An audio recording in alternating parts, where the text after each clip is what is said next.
Y de esa álgebra vectorial que ustedes van a ver dentro de lo que es la universidad, cuando ingresen, obviamente, si es que ingresan, obviamente. No, tienen que ingresar, ya les he dicho. Entonces, vamos a tener que ver una parte de esa álgebra vectorial para saber cómo se operan las cantidades vectoriales, ¿correcto? Muy bien. Bueno, este ejemplo también yo lo había explicado. Tenemos un bloque sobre el cual se le aplica una fuerza, ¿sí? La fuerza es una cantidad vectorial, por lo tanto no solamente debe tener magnitud, sino también debe tener, ¿qué cosa? Orientación. Es por eso que acá, si su magnitud es 5, la orientación me indica que justamente la fuerza aplicada está hacia la derecha, ¿correcto? Muy bien. Bueno, ya sabemos que todo vector se representa por una flechita, ¿no? Segmento dirigido. Y este segmento dirigido va a poseer dos elementos, ¿sí? Un primer elemento que vendría a ser la longitud del vector, al cual de ahora en adelante le vamos a llamar módulo del vector, y lo que nosotros llamamos orientación. Ya habíamos mencionado de que la orientación nos indica hacia dónde apunta la flechita, es decir, hacia dónde apunta el vector. ¿Correcto? Muy bien. No olvidar que el módulo viene a ser la longitud del vector, por lo tanto siempre el módulo va a tener que ser positivo, ¿sí? No existen longitudes negativas. Ahora, también se les había mencionado de que normalmente a todo vector nosotros lo íbamos a representar de manera literal mediante una letra, que puede ser letra mayúscula o minúscula, pero para saber que nos están hablando de algún vector, esta letra debería tener, ¿qué cosa? Una flechita, o a veces le ponen una rayita arriba nada más, ¿ya? Ahora, así como el vector se representa mediante una letra con una flechita o una rayita en la parte superior, entonces también el módulo tiene una forma de ser denotado o representado, como ya lo había comentado, mediante unas barras como si fueran un valor absoluto, ¿sí? Ahora, no es la única forma de expresar o representar un vector. También se puede representar de esta manera, expresando la letra sin flechita, sin nada, ¿correcto? Y como ya habíamos mencionado, como se trata del módulo, obviamente tiene que ser mayor a 0, ya que el módulo, que es una longitud, siempre es positivo. Bueno, la orientación ya sabemos que nos indica hacia dónde apunta el vector. Ahora, para nosotros poder definir a la orientación, habíamos hablado de un elemento matemático llamado el vector unitario. El vector unitario justamente es quien define la orientación de un vector, ¿correcto? ¿Por qué se le llama vector unitario, dijimos? Porque efectivamente su módulo es igual a la unidad. ¿Ya? No olvidar esto. Bueno, estamos recordando rápidamente lo que ya habíamos visto en la clase anterior. Bueno, acá están los elementos de todo vector. Dos elementos, módulo y orientación. ¿Correcto? Ahora, lo que debemos entender es que una vez que ya sabemos cuáles son los elementos de un vector, siempre todo vector se define en función de esos dos elementos, en función de su módulo y en función de su orientación. Por favor, esto hay que recordarlo mucho. Cuando veamos vectores, tanto en el plano como en el espacio, vamos a tener que recordar esta forma de cómo se expresa un vector, ¿correcto? Muy bien. Bueno, vamos a ver algunas propiedades que ya la habíamos visto anteriormente. La primera propiedad nos dice lo siguiente: ¿qué ocurre si yo tuviera dos vectores que tienen la misma orientación? Es decir, son paralelos. Si obviamente son paralelos, ¿esto qué quiere decir? Que tienen la misma orientación. Ya tener la misma orientación, eso nos indica que van a tener, ¿qué cosa? Los mismos vectores unitarios. Por lo tanto, si yo, de la diapositiva anterior, de esta de acá, mira, despejo el vector unitario, simplemente será el vector sobre su propio módulo. Y eso es lo que justamente vamos a obtener acá, pues, ¿no? Ya que como son paralelos, tienen la misma orientación, entonces sus vectores unitarios van a ser iguales. Ya sabemos que el vector A lo puede expresar en función de su módulo y su orientación, que la define el vector unitario U. El vector B también lo puede expresar como su módulo por su orientación, y la orientación la define también el mismo vector U. Entonces, si despejamos, como estos dos vectores unitarios son iguales, llegaríamos justamente a esta propiedad, que aunque parezca algo sencillo, es muy importante y nos ayuda a resolver problemas un poquito complejos. Como ya les había mencionado en la clase anterior, problemas donde cuando ya lleguemos a la parte de producto vectorial nos ayuda bastante, ¿no? Esos problemas clásicos donde de repente tenemos un sistema de coordenadas de 3 dimensiones, colocan de repente en ese sistema de coordenadas un triángulo y nos piden que hallemos un vector que sea perpendicular a ese plano. Entonces, es allí donde esto nos va a servir bastante, ¿ya? Luego lo vamos a recordar cuando lleguemos a esa parte. Muy bien, luego habíamos hablado de dos vectores iguales. ¿Cuándo dos vectores son iguales? Obviamente, cuando tienen la misma orientación y tienen el mismo módulo. Para que tengan la misma orientación, obviamente deben ser paralelos, ¿correcto? Y deben tener el mismo módulo, es decir, la misma longitud, Si se cumple eso, entonces quiere decir que ambos vectores van a ser iguales. Y eso es lógico, ¿no? Si tienen los mismos elementos, obviamente los vectores necesariamente tienen que ser iguales, ¿correcto? Hablemos ahora de lo que es un vector opuesto. ¿Cuándo decimos que dos vectores son opuestos? Bueno, decimos que dos vectores son opuestos cuando estos tienen el mismo módulo, pero su orientación es opuesta. ¿Eso qué quiere decir? Que estos vectores son antiparalelos. Cuando tienen orientaciones opuestas, por si acaso, se dice que estos vectores son antiparalelos. ¿Ya? Y eso es obvio, ¿no? Su orientación del vector A está hacia arriba, la orientación del vector B está obviamente de manera oblicua hacia abajo. Entonces, decimos que en este caso los dos vectores son opuestos. Ahora, yo te pregunto, ¿pero qué ocurre si, por ejemplo, al vector A yo le cambio de orientación, es decir, lo volteo? Ya no hago que apunte hacia arriba, sino hago que apunte hacia abajo. Si hago que apunte hacia abajo, prácticamente sería igual al vector B, ¿sí o no? Porque su módulo es el mismo. Y además, si lo invierto, es decir, le cambio de orientación, tendría la misma orientación que B, entonces serían iguales. Pero para yo saber que este vector A se le ha cambiado de orientación, se le antepone el signo negativo. ¿Ya? Es por eso que justamente aparece esta nomenclatura. Si a A, que es este vector de blanco, le cambio de orientación, es decir, lo volteo, tendría la misma orientación que B. Pero para saber que le hemos cambiado de orientación, le vamos a anteponer ¿qué cosa? El signo negativo. ¿Ya? Es por eso que decimos que B es igual al opuesto de A. El negativo significa opuesto. ¿Ya? Muy bien. Veamos la cuarta propiedad rápidamente. ¿Qué ocurre si un vector lo multiplico por un número real? Bueno, acá vamos a ver las siguientes posibilidades, ¿no? Si el vector se le multiplica por un número real que es mayor a 0, entonces simplemente su orientación no cambia. Puede darse el caso, como ya les había comentado, que el vector tenga módulo mayor, o sea, sea más grande o sea más pequeño. Eso va a depender de si el número real está entre 0 y 1, obviamente será más pequeño su módulo, o si es mayor a 1, será más grande. Pero por ahora no me va a interesar eso. Lo que me va a interesar es que si el número real por el cual yo multiplico al vector es mayor a 0, su orientación no va a cambiar, va a seguir siendo la misma. ¿Correcto? Es decir, van a ser paralelos. Pero ¿qué ocurre si al vector yo lo multiplico por un número negativo? Es decir, uno menor que 0. Entonces automáticamente su orientación se invierte. ¿Correcto? Entonces, eso es lo que quiero que entiendan. Ahora, al igual que el caso anterior, puede ser que el módulo sea más grande o más pequeño, dependiendo de, obviamente, entre qué valores esté ese número real. ¿Ya? Pero lo que a mí me interesa, vuelvo a repetir, es que entiendan que si yo lo multiplico por un número negativo, obviamente el vector cambia de orientación, ¿no? Ya lo habíamos mencionado en la diapositiva anterior. Muy bien, esto es lo que me interesa y es lo que nosotros conocemos como vector suma o también llamado vector resultante. Profesor, ¿qué es el vector suma o vector resultante? Simplemente viene a ser otro vector, pero ese otro vector tiene la característica, tiene la propiedad de poder reemplazar un conjunto de vectores y causar el mismo efecto. ¿Sí? Creo que ya les había incluso mencionado una analogía en la clase anterior, ¿no? Es como si yo, creo que, vamos a recordar la analogía de repente, ¿no? Es como si yo quisiera hacer una zanja en el medio de la pista. Y para ello, tengo dos alternativas. De repente contratar 20 obreros para que hagan esa zanja, o de repente traer una retroexcavadora y hacer la misma zanja. Es como si los obreros de manera individual fueran los vectores. Y en este caso la retroexcavadora es como si fuera el vector resultante o vector suma. Es decir, va a realizar el mismo trabajo que todo el conjunto de trabajadores o de obreros. ¿Ya? Es una analogía. Entonces, el vector resultante o vector suma es algo muy similar. Es otro vector que tiene esa característica. Reemplaza todo un conjunto de vectores y causa el mismo efecto. ¿Correcto? Muy bien, vamos a aprender o vamos a recordar cómo obtener gráficamente dicho vector resultante o vector suma. Bueno, en este caso estoy colocando tres vectores y lo primero que nosotros tenemos que hacer es que para poder obtener gráficamente el vector resultante, lo que tenemos que hacer es que estos vectores estén en forma consecutiva, es decir, uno detrás de otro, ¿correcto? Para ello, lo que puedo hacer es mover de repente el vector B hacia acá, pero cuando el vector yo lo traslade, siempre lo tengo que trasladar de forma paralela. ¿Eso qué quiere decir? Que su orientación no debe cambiar, ¿correcto? Igual hago con el vector C. Más o menos la distribución quedaría así.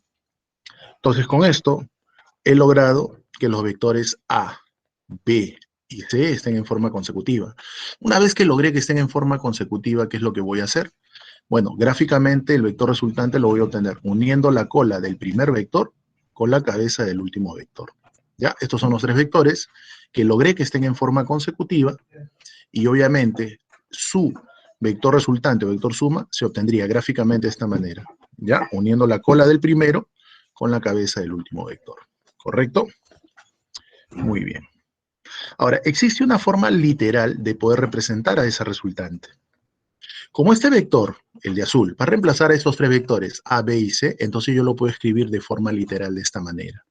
Ya sabemos qué significa, que este vector está reemplazando a estos tres vectores, A, B y C. Pero ojo, mucho cuidado, no quiere decir que si yo quisiera hallar la longitud de este vector, eso equivale a la suma de estos tres. Por si acaso, eso no quiere decir. O sea, no quiere decir que si A mide 2, B mide 3 y C mide 5, no quiere decir que R valga 10 o mida 10. ¿Ya? No necesariamente. Ya habíamos explicado también que sumar vectores no es lo mismo que sumar cantidades escalares o números. ¿Correcto? Tengan mucho cuidado con eso. Muy bien. Profesor, ¿y qué ocurre si los vectores los traslado, logro que estén en forma consecutiva, pero al hacer eso forman una figura cerrada? Bueno, si eso ocurre, aplicamos la definición. ¿Cómo se obtenía gráficamente la resultante? Uniendo la cola del primero con la cabeza del último. Pero me doy cuenta que la cola del primero y la cabeza del último coinciden en un punto. Cuando eso ocurre, decimos que la resultante, ¿cuánto vale? 0. ¿Y por qué vale 0? Porque simplemente un punto no tiene dimensiones, ¿sí? Entonces acá está la nomenclatura. A más B más C es la resultante, pero en este caso vale 0. ¿Por qué? Porque, vuelvo a repetir, no tiene dimensiones, ¿correcto? Muy bien. Esto es lo que justamente en la clase anterior les dije que iba a preparar una diapositiva para explicar esto, ¿no? Para dos vectores. ¿Por qué voy a explicar esto? Porque en muchos problemas se suele presentar con frecuencia. Sobre todo, de repente, no de manera directa quizás en el tema propiamente dicho de vectores, sino suele presentarse muchas veces cuando ya estemos trabajando con cantidades vectoriales, llámese en el tema de estática, llámese en el tema de fuerza eléctrica, campo eléctrico, fuerza magnética, campos magnéticos, ¿correcto? Por eso que me he dado el trabajo de realizar justamente esta diapositiva adicional. Bueno, ¿qué ocurre si yo tengo dos vectores? Por ejemplo, el vector A, y por acá tengo el vector B. Muy bien. Entonces, para yo determinar la resultante para dos vectores que parten de un mismo punto y forman un determinado ángulo, por ejemplo, vamos a suponer que el ángulo que forman los vectores sea θ. Entonces, lo primero que yo tengo que hacer es, desde el extremo de cada uno de los vectores, trazar paralela hacia el otro. Es decir, por ejemplo, desde el vector A, desde su extremo, o sea, desde su cabecita, voy a trazar una paralela al vector B. Más o menos así. Y desde el extremo de B, voy a trazar una paralela al vector A. Más o menos así. Entonces, cuando he trazado las paralelas desde los extremos de los vectores, entonces puedo notar que se ha formado una figura geométrica, ¿no? Que ustedes la conocen como paralelogramo. Por eso que acá a esto también se le conoce como el método del paralelogramo. Ahora, nosotros ya habíamos visto anteriormente que para hallar la resultante los vectores deben estar en forma consecutiva. Ahí no lo están. Pero lo que yo podría hacer es, para que A y B estén en forma consecutiva, por ejemplo, A lo puedo trasladar de forma paralela hacia esta posición y lograría que ahora sí estén en forma consecutiva, ¿cierto? A ver, imagínate más o menos. Entonces, como están en forma consecutiva, la resultante la obtendría uniendo la cola del primero con la cabeza del último, ¿no? Y más o menos esta sería la resultante, ¿ya? Sino que para no estar moviéndolo, simplemente lo dejo ahí, pero ya sabes de dónde se obtiene dicha resultante, ¿correcto? Ahora, matemáticamente se demuestra, por ley de cosenos, que el módulo o la longitud de esta resultante se va a poder hallar o determinar con la siguiente ecuación, ¿correcto?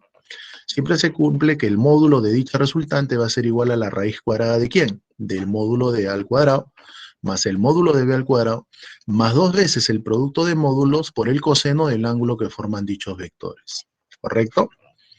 Una aplicación de repente de esta ecuación, que es sencilla, por cierto. Vamos a suponer, ¿no?, que A tenga un módulo de 3, B tenga un módulo de 5, y θ, o sea, el ángulo que forman ambos vectores, sea de 60 grados, ¿correcto? Entonces, si nosotros queremos hallar el módulo de ese vector resultante con estos datos, pues simplemente reemplazamos en la ecuación y obtendríamos justamente, al operar esto, bueno, 3 al cuadrado más 5 al cuadrado más 2 veces 3 por 5 por el coseno del ángulo que forman, que en este caso es 60. Ya sabemos que coseno de 60 es un medio. Si nosotros operamos, acá sale 25 más 9, 34. Este 1/2 con este 2 se va y acá quedaría 15. 15 más 34, 49. ¿Cierto? Y raíz de 49, ¿cuánto me da? 7. ¿Estamos? Entonces, esto es una aplicación directa, ¿no? Lo estoy pasando rápido porque efectivamente todos de repente conocemos esto. Pero en lo que sí me quiero centrar es en estas propiedades. Por eso justamente he tenido que crear esta diapositiva adicional. Estas tres propiedades son muy importantes porque, como ya había comentado anteriormente, se suelen presentar con frecuencia en los problemas, ¿ya? Donde se trabajan cantidades físicas de tipo vectorial. Incluso por ahí he visto 1 o 2 problemas de esta guía, ¿no? Que vamos a trabajar, bueno, la guía que se les entregó al inicio del ciclo, donde justamente se presentan, ¿no? O sea, hay problemas donde justamente se presentan para aplicar este tipo de propiedades. Bueno, en las tres propiedades, lo que tú tienes que percatarte es que si los dos vectores son de igual módulo, por ejemplo, lo estoy considerando que el módulo de este vector sea A y del otro también sea A. En los tres casos, mira. Si nosotros tenemos dos vectores que tengan el mismo módulo y además los ángulos que forman sean 60, 90 o 120, entonces ponte mosca. ¿Por qué? Porque el módulo de la resultante sale de manera directa, ¿correcto? Profesor, ¿qué ocurre si los dos vectores de igual módulo forman un ángulo de 60 grados? Si nosotros reemplazamos en esta ecuación, vamos a deducir que esa resultante va a ser igual a ¿cuánto? A raíz de 3. Por ejemplo, si él fuera 10 y él fuera 10, de frente la resultante es 10 raíz de 3. Si él es raíz de 3 y él es raíz de 3, de frente la resultante es raíz de 3 por raíz de 3, o sea, 3. Si los dos vectores de igual módulo formaran 90 grados, la resultante es igual a uno de ellos, pero por raíz de 2. Y acá es más fácil, ¿no? Porque podemos aplicar Pitágoras, ¿no? Si él es A y él es A, el de acá sería entonces A raíz de 2. ¿Correcto? Y en el tercer caso, ¿qué ocurre si los dos vectores de igual módulo formaran 120 grados? Entonces simplemente la resultante es igual a uno de ellos. ¿Correcto? Entonces hay que tomar en cuenta estas tres propiedades, por favor, que vuelvo a repetir, se presentan con frecuencia en los problemas. Pero hay algo más. En estas tres propiedades también se cumple que la resultante, aparte de ser resultante, también va a ser ¿qué cosa? Bisectriz. Bueno, ya sabemos que la bisectriz, ¿qué hace? Corta el ángulo en dos partes iguales, ¿correcto? Entonces, no olvidar esto, por favor, que es muy importante. ¿Ya? Lo vamos a aplicar en 1 o 2 problemas que he visto de vectores, ¿ya? Entonces hay que recordarlo, por favor. No olvidar esto. Muy bien. Veamos ahora qué es la descomposición vectorial. Como ya les había comentado, si mal no recuerdo la clase anterior, la descomposición vectorial viene a ser un proceso inverso a lo que es la resultante. En la resultante, nosotros varios vectores eran reemplazados por uno solo, ¿no? Que causaba el mismo efecto. A eso nosotros le llamamos vector resultante. Pues en la descomposición vectorial es al revés. ¿Eso qué quiere decir?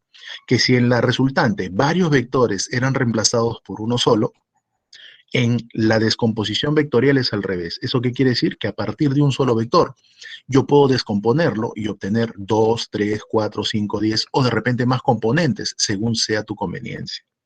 ¿Correcto? Entonces, a eso nosotros le llamamos descomposición vectorial.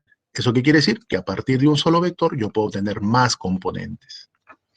Por ejemplo, vamos a suponer que yo tenga ese vector que lo he pintado de rojo y yo lo quiero descomponer. ¿Correcto? Entonces, yo lo puedo descomponer, por ejemplo, como la suma del vector A más la suma del vector B más la suma del vector C y más la suma del vector D. Bueno, en este caso, al vector de rojo lo he descompuesto en 4 vectores, A, B, C y D. Puedo haberlo descompuesto en más componentes, o de repente puedo haberlo descompuesto en menos componentes. ¿Eso de qué va a depender? Del tipo de problema que queramos resolver, ¿no? Dependiendo de la conveniencia del problema. ¿Correcto? Entonces, como este vector se ha descompuesto en estos 4 vectores, quiere decir que él ya no está. Él se va prácticamente. ¿Correcto? ¿Por qué? Porque está dando origen a estas 4 componentes. Entonces, como ustedes se pueden dar cuenta, es lo inverso a la resultante, ¿no? En la resultante, varios eran reemplazados por uno solo. En la descomposición vectorial es al revés. ¿Correcto? A partir de un solo vector voy a obtener varias componentes. ¿Quedó claro? Muy bien. Aunque parezca mentira, esto de la descomposición vectorial nos ayuda mucho a resolver problemas que a la apariencia que fueran complicados. ¿Correcto? Profesor, ¿yo cómo me doy cuenta en un problema que voy a poder utilizar la descomposición vectorial? Bueno, para aplicar la descomposición vectorial o darme cuenta que voy a utilizar la descomposición vectorial, normalmente nosotros nos podemos dar cuenta si yo veo que en el problema que me plantea, veo segmentos que tengan una misma longitud. Por ejemplo, segmentos, ¿no? Puntos medios, o de repente segmentos, vuelvo a repetir, que tengan una misma longitud. Ese es un indicio que nos indica que por allí puedo aplicar la descomposición vectorial. ¿Correcto? Otro indicio que me invita a poder aplicar esto de la descomposición vectorial es que de repente en el problema me doy cuenta que hay vectores y muchos de esos vectores no son datos, sino que por el contrario, los datos están sobre los lados de la figura. Entonces, eso más o menos me hace intuir que voy a aplicar esto de la descomposición vectorial. ¿Correcto? Vamos a ver el siguiente ejemplo para que más o menos te des una idea. Pero vuelvo a repetir, ¿cómo me doy cuenta de que voy a aplicar la descomposición vectorial en un problema? Primer punto, darte cuenta de si hay segmentos que tienen una misma longitud. Ese es uno. Y dos, que los vectores no sean datos y que por el contrario los datos estén sobre los lados de la figura. Entonces, ¿cuál es la idea? Descomponer a los vectores que no son datos en función de los datos que me presenta el problema, que en este caso son las longitudes, ¿no? Que en este caso pueden ser las longitudes de alguna figura geométrica, y descomponer justamente a esos vectores que no son datos en función de estos datos, ¿no? De esas longitudes y además de esos segmentos que tienen igual longitud. A ver, veamos el siguiente ejemplo, que es una aplicación de esto, para que más o menos te des cuenta. De la figura mostrada hay el módulo de la resultante, si B es igual a 5. Bueno, se sobreentiende que B es un vector, por lo tanto, su módulo de B tiene que ser 5, ¿no? Ya sabemos que esta notación significa eso. Veamos qué figura nos presenta el problema. Bueno, como ustedes se pueden dar cuenta, la figura nos presenta tres vectores, A, B y C. De esos tres vectores me doy cuenta que B justo cae en el punto medio de este segmento. A. ¿Qué más? Solamente tengo como dato el módulo del vector B, pero A y C no son datos. Entonces, vamos a ver si puedo aplicar la descomposición vectorial. Como ya les había comentado, un indicio para aplicar la descomposición vectorial es que vea segmentos que tienen una misma longitud. Acá los veo. 1. Y 2, me dé cuenta que hay vectores que no son datos y que por el contrario, los datos están sobre los lados de la figura. En este caso, 5 viene a ser el módulo de este vector. Y otro dato que me presenta el problema es que estos segmentos tienen la misma longitud. Entonces, eso me invita justamente, o me indica, que efectivamente puedo aplicar la descomposición vectorial en este ejemplo. Profesor, ¿y a qué vectores voy a descomponer? Obviamente a los vectores que no son datos, que en este caso son A y C. ¿Y cómo lo voy a descomponer, profesor? Siempre vamos a descomponer a los vectores que no son datos en función de los datos del problema. Ahora, algo que me estaba olvidando por acá es que nunca te olvides que siempre la descomposición vectorial se da siempre de la cola ¿hacia dónde? Hacia la cabeza. No al revés. Si lo haces al revés, la malogras, ya sabes. ¿Ya? Ten cuidado. Siempre la descomposición vectorial se da de la cola ¿hacia dónde? Hacia la cabeza. ¿Ya? No se olviden de eso, por favor. Entonces, voy a descomponer a A y a C, que no son datos, en función de los datos. ¿Y cuáles son los datos? La longitud de este segmento, que es 5, y estos segmentos que tienen igual longitud. Muy bien, entonces vamos a proceder con la solución. Por ejemplo, el vector A, yo lo podría descomponer, ya no se olviden, que siempre la descomposición es de la cola a la cabeza. Lo puedes componer como la suma de este vector más este vector. ¿Sí o no? Ven el puntero, ¿cierto? Entonces, A lo voy a descomponer como la suma de este vector más este vector. ¿Correcto? De la cola hacia la cabeza. Y de la misma forma voy a hacer con el vector C. Lo voy a descomponer también en función de esos datos, como la suma de este vector más este vector. O sea, de la cola hacia la cabeza, ¿correcto? Y bueno, lo que justamente vamos a ver es lo que ya te comenté. Tengo el vector B. Obviamente, como el vector B es dato, no lo voy a descomponer. Al vector A, que no es dato, lo voy a descomponer, como la suma de ese vector de amarillo más ese vector de rojo, ¿correcto? Y como este vector ha sido descompuesto, obviamente se va, ¿correcto? De forma similar voy a descomponer al vector C. Como no es dato, lo voy a descomponer en función de los datos. Nuevamente lo descompongo como la suma de ese vector amarillo más la suma de ese vector rojo. Y como este vector está dando origen a estos dos componentes, quiere decir que él se va. ¿Correcto? Entonces la pregunta es, al final, ¿cuántos vectores solamente me están quedando? Me están quedando estos 3 y estos 2. Pero no te olvides que estos dos vectores de rojo eran de igual longitud. Y acá les voy adelantando algo. Cuando yo tengo dos vectores que son del mismo módulo o de igual longitud y son de orientaciones contrarias, ya sabemos que se restan. Por lo tanto, como son de igual longitud pero de sentidos contrarios, estos dos vectores se van a anular. ¿Correcto? Entonces al final, como ustedes se pueden dar cuenta, solamente me están quedando ¿cuántos vectores? 3, ¿cierto? El de amarillo, el otro amarillo y el blanco que quedó el problema. Y esos 3 vectores, como ustedes se pueden dar cuenta, son iguales. ¿Por qué son iguales? Porque tienen la misma orientación y tienen el mismo módulo. Entonces eso quiere decir que puedo hallar la resultante. Y cuando dos o más vectores tienen la misma orientación, para hallar la resultante, ya sabemos que estos se tienen que sumar, ¿correcto? Por eso decimos que acá la resultante mide 15, ¿no? Porque cada vector mediría 5. Entonces, como ustedes se pueden dar cuenta, esta es una aplicación de lo que es la descomposición vectorial. Y así van a haber un montón de problemas donde podemos aplicar esto. Pero ya les dije más o menos, ¿no? Una forma de cómo puedo intuir que voy a aplicar la descomposición vectorial es que vea segmentos de igual longitud y que haya vectores que no son datos. Entonces, la idea cuál es? Descomponer a los vectores que no son datos en función de los datos del problema, que pueden ser los lados, ¿sí? Y los segmentos de igual longitud, ¿correcto? Muy bien. Acá lo que vamos a ver a continuación es cómo descomponer, en este caso, a un vector, pero sobre dos rectas, que estas rectas pueden formar cualquier ángulo, o incluso estas rectas pueden ser perpendiculares. Cuando ya las rectas son perpendiculares, hablamos de un sistema de coordenadas, bueno, de 2 dimensiones, si estamos hablando en un plano, o de 3 dimensiones, si estamos hablando del espacio, ¿correcto? Pero en términos generales, yo puedo descomponer a un vector, ¿no? De tal manera que sus componentes estén sobre rectas, ¿no? Que formen cualquier ángulo, o sean paralelas a estas rectas. Por ejemplo, al vector A, yo lo voy a descomponer de esta manera, en función de las rectas L1 y L2. Es decir, voy a tratar de descomponer al vector A de tal manera que una componente esté sobre la recta L1 o paralela a la recta L1 y la otra componente esté sobre la recta L2 o paralela a la recta L2. ¿Correcto? Bueno, simplemente acá estoy trazando una componente que está sobre la recta L1 y ¿qué es lo que voy a hacer? Descomponerlo mediante otro vector que sea paralelo a la recta L2, como ustedes lo pueden ver acá. ¿Estamos? El vector de verde, como ustedes se pueden dar cuenta, es paralela a la recta L2. Entonces lo he descompuesto al vector A de esa manera. Una componente está sobre la recta L1 y otra componente está sobre la recta L2. ¿Correcto? Ahora, si estas dos rectas fueran perpendiculares, a eso comúnmente también se le suele llamar descomposición rectangular o componentes rectangulares de un vector, ¿ya? Pero esto es lo general por si acaso, ¿ya? Entonces, esa es la idea de cómo yo puedo descomponer dos vectores mediante dos rectas que formen cualquier tipo de ángulo.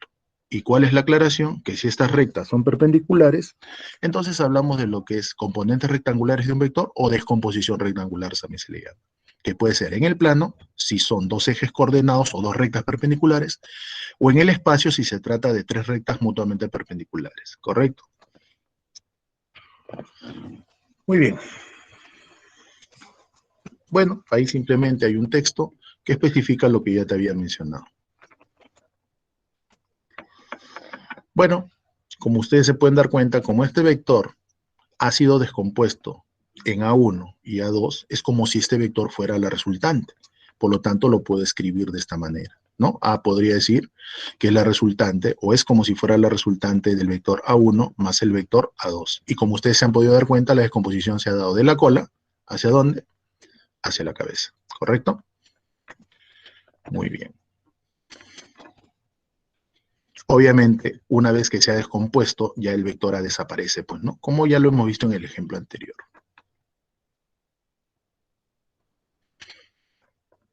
Muy bien. Como ya les había mencionado, ¿qué ocurre si estas rectas fueran perpendiculares, es decir, formaran 90 grados? Entonces, estamos hablando de los ejes coordenados X, Y, ¿correcto? Entonces, igual, yo lo puedo descomponer también este vector A, de tal manera que una componente esté sobre el eje X o sea paralela al eje X, y otra componente que esté sobre el eje Y o sea paralelo al eje Y. Entonces lo estoy descomponiendo de esta manera. Como el vector X, que está sobre el eje X, y también con el vector AY, que es paralelo al eje Y, ¿correcto? Entonces, como ya habíamos visto, como este vector está dando origen a estas componentes, prácticamente él se va, ¿no? Y al igual que el caso anterior, este vector, como es como si fuera la resultante, estos dos lo puedo expresar de esta manera, AX más AY, ¿correcto? Muy bien. Esta era la diferencia del caso anterior, ¿no? Que en este caso ahora las rectas son perpendiculares. Bueno, acá hay una particularidad, porque como ustedes se pueden dar cuenta, cuando yo descompuse al vector A en función de estas componentes, y como los ejes son perpendiculares, me doy cuenta de que acá se está formando, ¿qué cosa? Un triángulo rectángulo. Y es como si A fuera la hipotenusa de este triángulo rectángulo, o mejor dicho, el módulo de A es como si fuera la hipotenusa, y sus componentes, o mejor dicho, el módulo de sus componentes es como si fueran los catetos. Bueno, y nosotros ya sabemos esto, pues, ¿no? Que en todo triángulo rectángulo, siempre para hallar la hipotenusa, ¿no? O la longitud de la hipotenusa, entonces puedo aplicar el teorema de Pitágoras, que es justamente lo que estoy aplicando acá, donde la longitud del vector A, obviamente, es su módulo. Y eso vendría a ser la raíz cuadrada de ¿quién? Del módulo de AX al cuadrado más el módulo de AY elevado al cuadrado. ¿Correcto? Muy bien. Entonces, conclusión, cuando yo tenga dos vectores que forman 90 grados, o mejor dicho, los descompongo de manera rectangular en un sistema de dos coordenadas, siempre el módulo de ese vector que ha sido descompuesto lo puedo calcular, por así decirlo, de forma práctica, aplicándole Pitágoras a sus componentes. Ya, no se olviden de eso. Muy bien.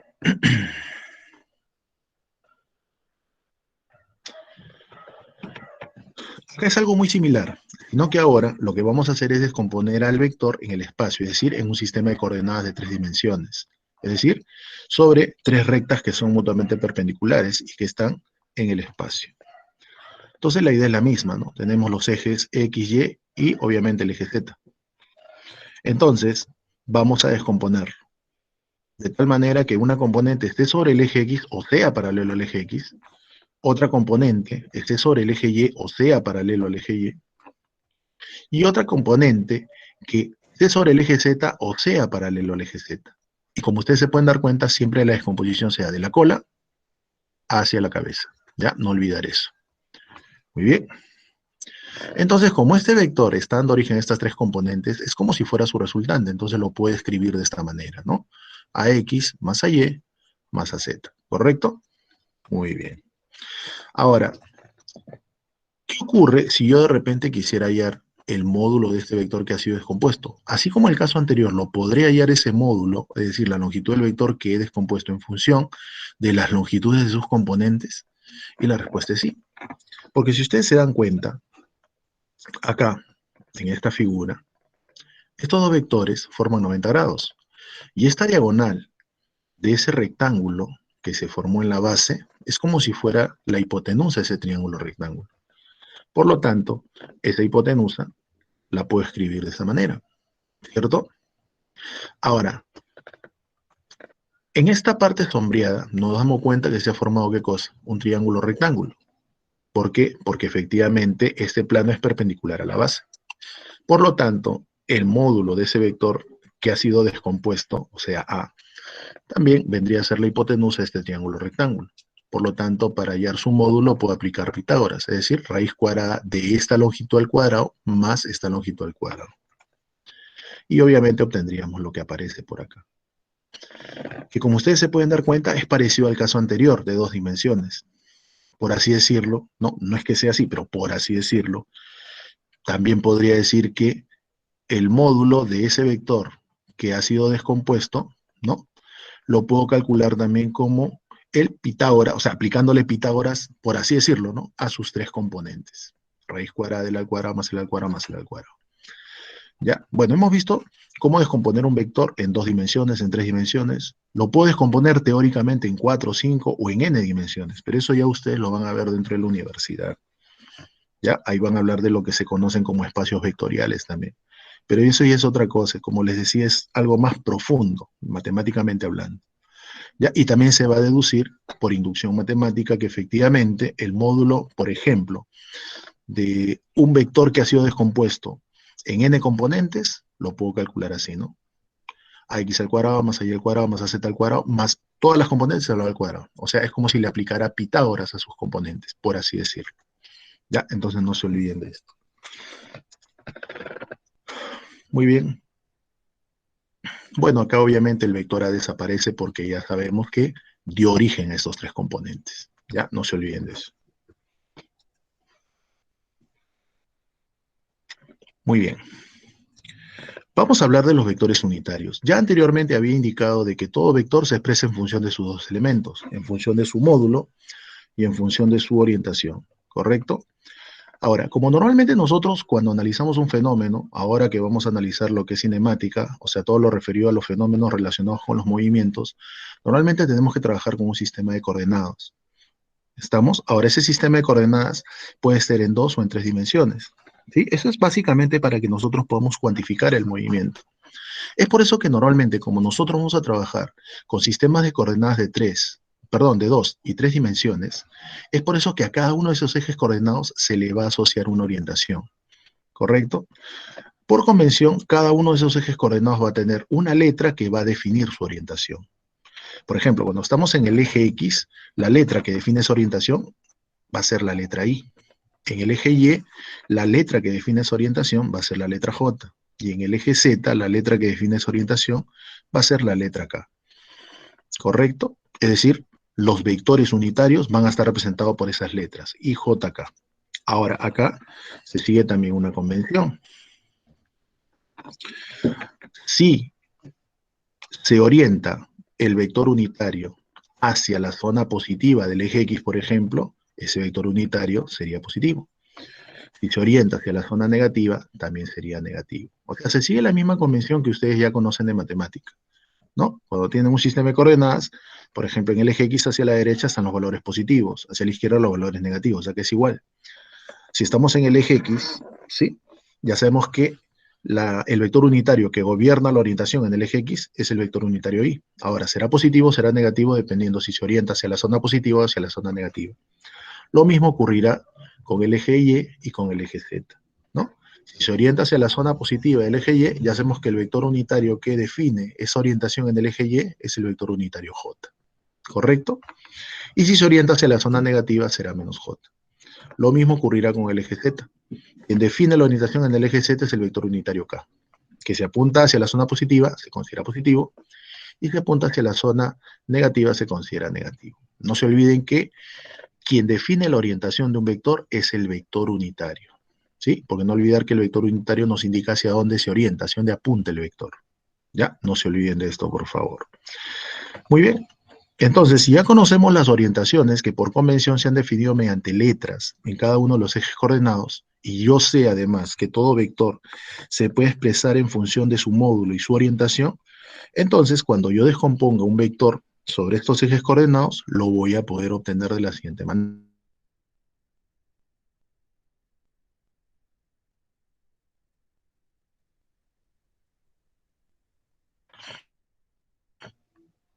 Y bueno, lo que vamos a hacer para descomponerlo es lo siguiente. Desde el extremo del vector voy a trazar paralelas a ambos ejes. Una paralela al eje Y, una paralela al eje X. ¿Correcto? Entonces, luego lo que voy a hacer es lo siguiente. Bueno, en este caso estamos colocando un ejemplo. Vamos a considerar que esta longitud mida 6, ¿correcto? Y vamos a considerar que esta longitud mida 8. Entonces la pregunta es, ¿yo podría descomponer al vector A, ¿sí? De tal manera que una componente esté sobre el eje X o sea paralelo al eje X, y otra componente esté sobre el eje Y o sea paralelo al eje Y, ¿correcto? Muy bien, más o menos lo descompongo así. Como este vector de rojo, que le estoy llamando a X, más este vector de verde, que le estoy llamando a Y. Pero nosotros ya sabemos que este vector A, que ha sido descompuesto en estos dos, es como si fuera la resultante. Entonces, ¿cómo lo puedo escribir? Lo puedo escribir de esta manera. Bueno, el vector AX, ya sabemos que todo vector, ya lo había indicado hace un momento, todo vector se expresa en función de sus dos elementos, módulo y orientación. Por ejemplo, el vector AX, su módulo es 8, ¿no? Porque eso es lo que mide la flechita. Y su orientación, como está apuntando hacia el eje X positivo, entonces su orientación sería Y positivo. Por eso lo podemos escribir así, módulo y orientación. No se olviden que todo vector se expresa en función de sus dos elementos, módulo y orientación. Para el caso del vector AX sería 8y. De forma similar para este vector AY. Su módulo es 6, es lo que mide justamente la flechita. Y su orientación, en este caso, como está orientado hacia la zona del eje Y positivo, ¿no? Hacia el eje Y positivo, entonces el vector unitario que define esa orientación sería más J. Por lo tanto, a este vector AY también lo puedo escribir de esta manera. Módulo y su orientación. Vuelvo a repetir, módulo y orientación. Por lo tanto, lo puedo escribir como 8J. ¿Correcto? Muy bien, ahora nosotros sabemos que este vector A es como si fuera la suma de estos dos vectores, porque es como si fuera su resultante, entonces lo podía escribir así. Pero como yo ya sé que AX es 8y y AY es 6J, entonces el vector A lo puedo expresar de esta manera. ¿Correcto? Entonces, esa es la forma de cómo nosotros vamos a expresar vectores utilizando justamente vectores unitarios definidos en cada uno de los ejes coordenados. ¿Ya? Ahora, puede darse el caso de que los vectores unitarios sean menos 8i más 6j, o 8i menos 6j, qué sé yo. Eso va a depender de la orientación. Pero acá quiero aclarar algo que creo que la semana pasada también lo dije. No confundir, el módulo de un vector nunca puede ser negativo. El negativo ocurre o se produce por la orientación del vector, ¿ya? Pero el módulo siempre es positivo, tengan cuidado con eso. Muy bien, si queremos hallar el módulo, ya sabemos que aplicábamos simplemente Pitágoras a sus componentes. Y como sus componentes miden 8 y 6, entonces simplemente al aplicar Pitágoras, operando esto saldría justamente 10. Pues, ¿no? O sea, saldría raíz cuadrada de 100. Y ya sabemos que la raíz cuadrada de 100 es igual a 10. Pues, ¿no?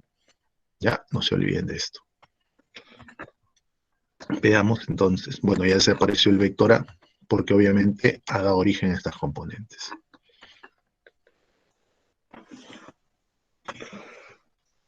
Acá algo muy similar, pero en este caso vamos a descomponer un vector en un sistema de coordenadas, pero de 3 dimensiones.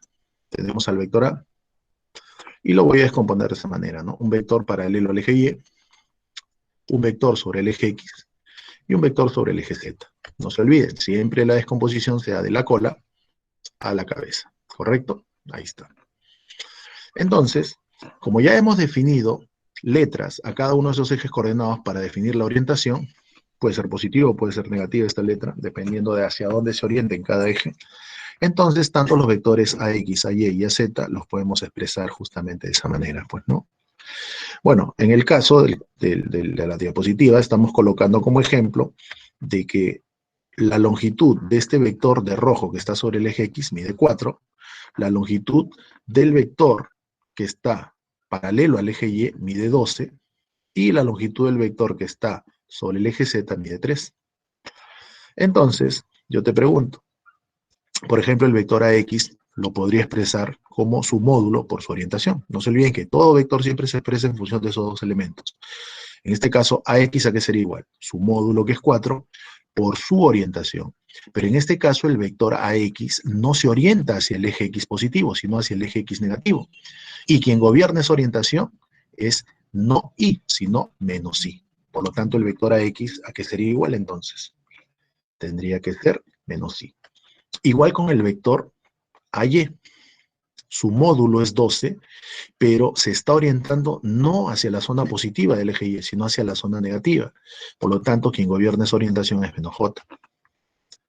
En el caso de la componente AZ, tenemos un módulo que es 3 y su orientación está orientado justamente hacia la zona positiva del eje Z. Por lo tanto, su vector unitario que define esa orientación sería más K. Entonces, como ustedes se pueden dar cuenta, si ya conozco sus módulos de cada componente y ya conozco sus orientaciones, entonces ya puedo expresar cada uno de esos vectores. Pues, ¿no? Por ejemplo, el vector AX sería su módulo, que es 4, por su orientación, que es menos Y. El vector AY sería su módulo, que es 12, por su orientación, que es menos J. Y el vector AZ sería su módulo, que es 3, por su orientación, que es más K. Si nosotros sumamos estos 3 vectores, ya sabemos que nos va a dar como resultado el vector A, ¿no? Porque ya sabemos que esto es como si fuera su resultado. ¿Correcto? Entonces, ya es cuestión de ordenarlo matemáticamente. Esta es la forma correcta o formal de escribirlo. sino que matemáticamente, en forma práctica, ¿qué solemos hacer? Colocamos como menos 4i, menos 12j, más 3k, ¿no? Y es ahí donde el alumno se confunde. Piensa que menos 4 es un módulo, piensa que menos 12 es un módulo, y eso es incorrecto. ¿Ya? Por eso les digo, siempre el módulo es positivo. Quien hace que el vector sea positivo o negativo es justamente el vector unitario. ¿Por qué? Porque define su orientación, que por convención puede ser positivo o negativo. Muy bien, esto es lo que comúnmente acostumbramos a hacer, ¿no? Pero ahí es donde justamente algunos se confunden. Yo le digo, ¿cuánto es el módulo de su componente que está en el eje X? Ah, menos 4, dice. No, no es menos 4, es 4, sino que su orientación es hacia la zona negativa del eje X. Igual acá. La componente que está en el eje Y, su módulo es 12. ¿Está bien? Sino que se está orientando hacia dónde, hacia la zona negativa del eje Y, ya que igualito.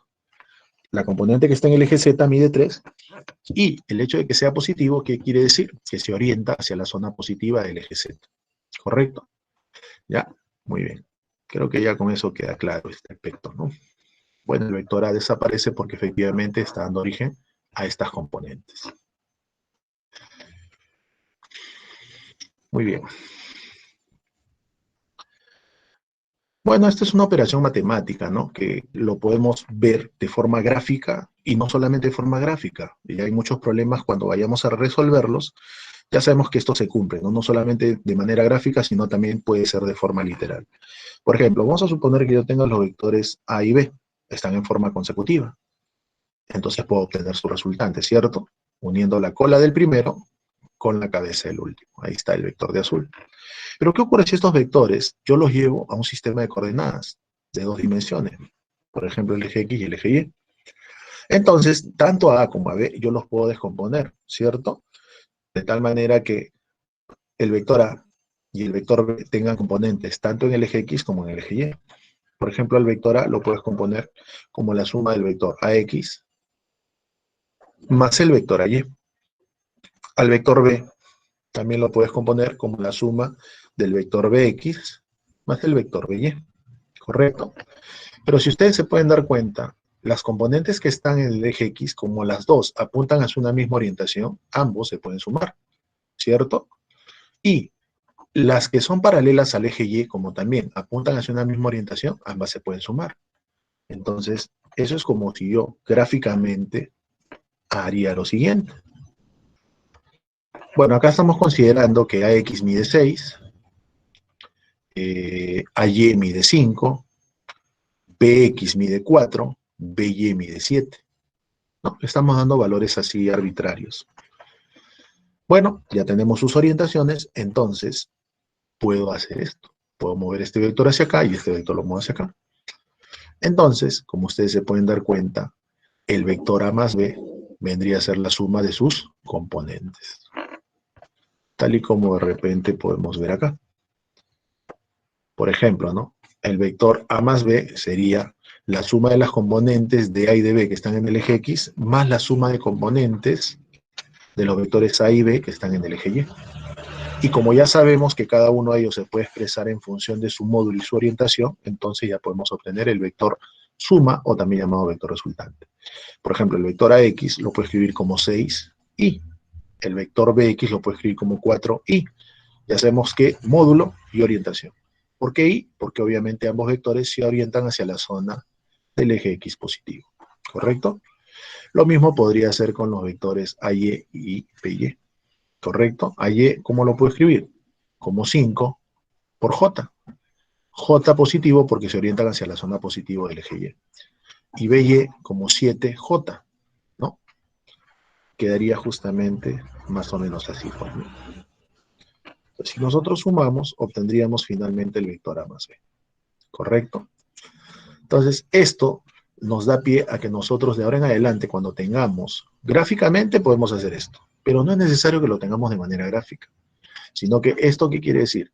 Que si yo tengo los vectores en función de sus componentes, tanto en el eje X como en el eje Y y en el eje Z, y quiero sumar esos vectores, lo único que simplemente voy a hacer es sumar sus componentes que están en el eje X y sumar sus componentes que están en el eje Y. Acá quería hacer un comentario. Cuando un vector normalmente se suele expresar en función de sus componentes que se encuentran tanto en el eje X como en el eje Y o el eje Z, a esa forma de expresar un vector en función de esas componentes también se le conoce como expresión vectorial de un vector. Algunos le llaman forma cartesiana de un vector, ¿ya? Yo le suelo llamar expresión vectorial. ¿Qué es la expresión vectorial de un vector? Expresar al vector en función de sus componentes que se encuentren en el eje X, en el eje Y y en el eje Z. ¿Correcto? Y es lo que nosotros más vamos a trabajar. Muy bien. Veamos el ángulo entre dos vectores. Si nosotros tenemos dos vectores, por ejemplo el vector A y el vector B, entonces estos dos vectores, como ustedes se pueden dar cuenta, forman dos ángulos. Un ángulo pequeño, que sería el de acá, ¿no? Si ustedes ven el cursor, y un ángulo más grande, que sería todo este de acá. Profesor, ¿qué ángulo vamos a tomar en consideración cuando nosotros analicemos vectores? Normalmente siempre se toma el ángulo pequeño, ¿correcto? Este es el ángulo que nosotros vamos a tomar en consideración. No el grande, sino el de acá, el más pequeño. Es decir, vamos a tomar en consideración aquel ángulo que se encuentra entre 0 y 180 grados, ¿correcto? No el ángulo mayor, sino el ángulo menor. Ya, no se olviden de eso. Muy bien. Ahora vamos a empezar a definir qué es producto escalar y qué es producto vectorial. Pero antes de definir qué es el producto escalar, es necesario que ustedes sepan a qué se le conoce como proyección de un vector sobre otro. Proyectar un vector, ¿qué quiere decir? Bueno, para que nosotros hagamos la proyección de un vector respecto de otro, lo que normalmente tenemos que hacer es, desde el extremo del vector, es decir, desde la cabecita del vector, tenemos que trazar una perpendicular hacia el vector respecto del cual quiero hacer la proyección. Más o menos como lo que pueden apreciar por acá. Tenemos al vector A y en la base tenemos al vector B. Si yo quisiera obtener la proyección del vector A respecto al vector B, entonces lo que vamos a hacer es, desde el extremo del vector A voy a trazar una proyección, es decir, voy a trazar una perpendicular hacia el vector B, que es justamente lo que quiero hacer, ¿no? Proyectar al vector A respecto al vector B. Más o menos así. Entonces, la proyección del vector A respecto al vector B vendría a ser justamente la longitud que existe entre el origen de ambos vectores hacia el pie de esa perpendicular. Es decir, toda esta longitud es lo que nosotros llamaremos proyección de, en este caso, el vector A con respecto al vector B. Esa longitud que está de rojo es la que nosotros llamaríamos proyección del vector A con respecto al vector B. ¿Correcto? Ahora, acá algo muy importante. Si esa longitud cae dentro de la longitud del vector respecto del cual yo hago la proyección, esa proyección se va a considerar positiva, ¿correcto? Pero puede haber casos en los cuales yo haga la proyección y dicha proyección o dicha longitud que se mide desde el origen de ambos vectores hacia dicho pie de la perpendicular, no necesariamente debe caer en el vector, puede caer fuera. Y en ese caso, la proyección ya no se considera positiva, sino negativa. Ahorita vamos a ver el caso. Tenemos el vector C. ¿Qué ocurre si, por ejemplo, yo quiero proyectar a C respecto a B? Obviamente, si quiero proyectarlo, no va a caer en B.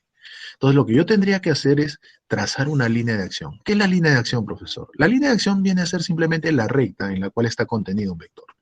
Si este es el vector B, entonces su línea de acción sería toda esta recta. Obviamente no lo estoy dibujando, ¿ya?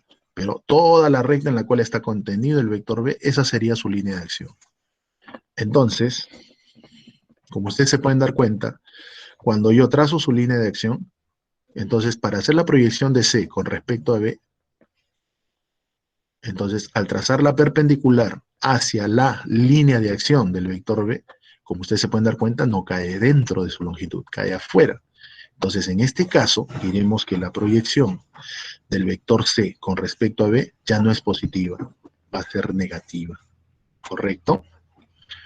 Y eso es lo que justamente te estaba mencionando hace un momento. ¿Ya? Entonces, conclusión.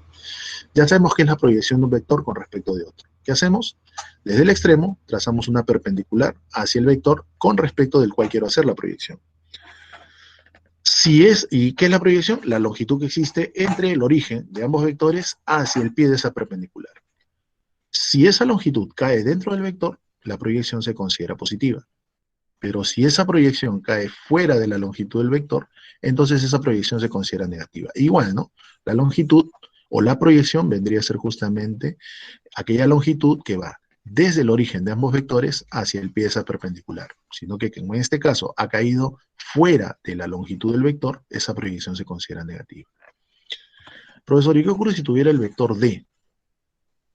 Quiero hacer la proyección del vector D con respecto a B, y además el vector D es perpendicular al vector B. Bueno, la definición es la misma. Desde el extremo, ¿qué tendría que hacer?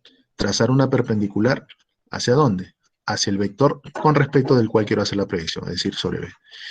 Pero al trazar la perpendicular, ¿qué me doy cuenta? Que esa perpendicular cae justo en el origen del vector, ¿cierto? Justo cae en el origen de ambos vectores. Cuando eso ocurre, obviamente esa proyección simplemente es un punto. Y como un punto no tiene dimensiones, pues simplemente diremos que esa proyección simplemente vale 0. ¿Correcto? Entonces, ¿cuándo la proyección de un vector respecto de otro vale 0? Cuando efectivamente los dos vectores forman 90 grados. Ya en este caso B y D, como forman 90 grados, esa proyección va a ser simplemente 0. Ya, no se olviden de esto, por favor. Bueno, acá están los ángulos que forman justamente los vectores, ¿no? Esto es una forma de cómo te puedes ayudar, ¿no? Si el ángulo es agudo, obviamente la proyección de un vector con respecto de otro va a ser positivo. Si el ángulo es obtuso, obviamente la proyección de un vector respecto de otro va a ser como negativo. ¿Ya? Es una forma de que te puedas ayudar. Y si dos vectores forman 90 grados, entonces esa proyección, ¿cuánto vale? 0. ¿Ya? Es otra forma de cómo lo puedes identificar. Muy bien. Ya habiendo definido lo que es la proyección de un vector con respecto de otro, vamos a hablar ahora de lo que es el producto escalar o también conocido como producto punto. Bueno, yo tengo el vector A y el vector B. Lo que quiero hacer es la proyección, o sea, quiero obtener la proyección del vector A con respecto al vector B. Entonces, lo que vamos a hacer es trazar una perpendicular desde el extremo hacia la longitud de ese vector, ¿correcto? Y como ya hemos dicho, si el ángulo es agudo, obviamente esa proyección es positiva. Ahí está. Muy bien. Obviamente, esta longitud que estoy trazando de verde vendría a ser el módulo de A, ¿correcto? Muy bien. Si nosotros aplicamos una relación matemática, ¿qué podríamos decir? Que el coseno, o sea, quien relaciona la proyección y al módulo de A es justamente esta razón trigonométrica. El coseno de teta, que sería igual, cateto adyacente sobre hipotenusa, ¿cierto? Muy bien. Entonces obtendríamos justamente esta relación, ¿correcto? Entonces, si yo despejo, matemáticamente, ¿qué podríamos decir? Que la proyección de A respecto de B es igual a ¿quién? Al módulo de A por el coseno de teta, ¿cierto? Lo que justamente estamos viendo por acá. Claro, lo puedes hacer de esta forma, o de repente lo que ustedes en trigonometría conocen más, pues, ¿no? Ya tanto ciclo de preparación también, pues, ¿no? Lo que quiero sobre lo que tengo, por ejemplo, ¿no? Lo que quiero es esto, y lo que tengo es la hipotenusa. ¿Y eso qué razón trigonométrica me da? Lo que quiero es adyacente, y lo que tengo es hipotenusa. Lo que quiero entre lo que tengo es coseno, pues entonces, ya, esto vendría a ser el módulo de A por el coseno de teta. También lo pueden sacar así si gustan. O sea, de esta manera que estamos deduciendo que la proyección de A respecto de B lo puedo calcular de esta manera, como el módulo de A por el coseno de teta. Entonces, ya habiendo recordado esta relación matemática, entonces ya podemos definir recién lo que es el producto escalar. Al producto escalar también se le conoce como producto punto, porque es la notación que se utiliza. ¿Ya? Tenemos el vector A, tenemos el vector B. Vamos a hacer la proyección de A con respecto de B, ¿correcto? Acá lo que les comentaba, ¿no? Esta es la simbología de producto escalar, o también se le llama producto punto. Obviamente el puntito debe ser un poquito más grande, ¿no? ¿Ya? Porque se puede confundir como si fuera una multiplicación, pero no es multiplicación, es una simbología donde debe haber un punto acá. Muy bien, obtengo la proyección de A respecto de B. Ahí está, esa longitud, que ya sabemos que si el ángulo es agudo, la proyección es positiva. Tenemos también el módulo de A. Entonces, simplemente, el producto escalar se define simplemente como el producto de la proyección del vector A respecto al vector B multiplicado ¿por quién? Por el módulo de B. Es decir, se define como el producto entre ¿qué longitudes? Entre el módulo del vector respecto del cual voy a hacer la proyección multiplicado por la proyección de ese vector con respecto del mismo. ¿Ya? O sea, en pocas palabras, esto es lo que nosotros definimos como producto escalar. ¿Correcto? El producto escalar entre A y B sería el producto de estas dos longitudes. Proyección de A respecto de B multiplicado ¿por quién? Por el módulo de B. Ahí está. Pero como nosotros ya habíamos deducido esto de acá matemáticamente, que era el módulo de A por el coseno de teta, entonces lo reemplazo. Reacomodo términos, porque ya saben que el orden de los factores no altera el producto, y obtendríamos esta expresión. ¿Correcto? Módulo de A, módulo de B por el coseno de teta. Que como ustedes se pueden dar cuenta, el módulo de A es una longitud. El módulo de B es una longitud, o sea, es un número. El coseno también es un número. Por lo tanto, siempre el producto escalar me va a arrojar como resultado, ¿qué cosa? Un número real. Y si estamos trabajando con cantidades físicas de tipo vectorial, ¿no? Cantidades físicas vectoriales, siempre el producto escalar nos va a dar como resultado otra cantidad física escalar. Ya, no olvidar eso. Vuelvo a repetir, si nosotros matemáticamente estamos trabajando matemáticamente con vectores, entonces quiere decir que el producto escalar siempre te arroja como resultado un número real. Pero si estamos trabajando con vectores que representan cantidades físicas vectoriales, entonces decimos, el producto escalar entre dos cantidades físicas vectoriales siempre me arroja como resultado, ¿qué cosa? Otra cantidad, pero de tipo escalar. ¿Ya? Ejemplo, trabajo mecánico, ¿no? Ya saben ustedes que el trabajo aquí era igual. Producto escalar entre ¿quién? Fuerza y desplazamiento, ¿cierto? La fuerza y el desplazamiento se multiplican de manera escalar y obviamente obtengo otra cantidad física de tipo escalar, que en este caso es el trabajo. Como ustedes se pueden dar cuenta o ya recuerdan, el trabajo, ¿cómo se calcula? Sería módulo de la fuerza, módulo del desplazamiento por el coseno de teta, ¿no? De ahí es donde justamente se deduce. Ya en las clases posteriores se va a explicar cómo es que se deduce que operando escalarmente, operando dos cantidades vectoriales de manera escalar, puedo obtener una cantidad física escalar. Muy bien, acá lo que justamente estamos colocando es como al final voy a obtener un número real, ¿no? O una cantidad de tipo escalar, decimos que el producto escalar es conmutativo, es decir, si acá es A por B, es lo mismo que decir B por A. El resultado no se va a alterar, ¿correcto? Muy bien.